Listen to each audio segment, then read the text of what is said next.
How to pay for Unity Split license from Smart Swap and Balance. In this tutorial, we'll demonstrate how to pay for Unity promotional packages split licenses using your Smart Coin Swap and Balance. You can check your available swap and balance on the plcswappin.com website in the Swappin Smart Balance widget on the dashboard. Now let's proceed with the payment process. Log into the DeFi-U website.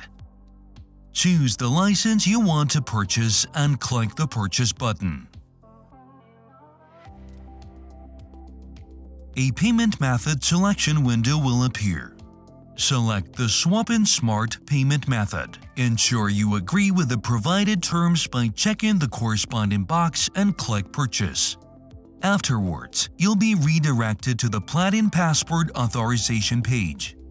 Please enter your login and password to proceed, or confirm the login from your account if you were previously authorized.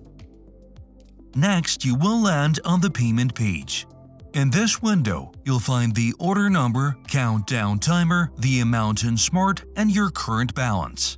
To complete the payment, click the button that says, "Yeah, I want that." Wait for a notification confirming the receipt of your payment. Done! You have successfully paid for the product using your Smart Swap and Balance. After the payment is processed, you will notice a decrease in the Swappin Smart Balance widget value on the PLC Swappin website dashboard. Now you need to activate the license. To do this, proceed to the My Licenses menu, locate the purchased license, and click on the Activate button. If you want to review the activation history, you can do it by navigating to the Activation History tab. Congratulations! You have purchased and activated your Unity Split license. On the Total Unity Split Limit widget on the dashboard, you will see that your available split limit has increased. If you encounter any issues or have questions, feel free to reach out to our support service. We will be happy to assist you.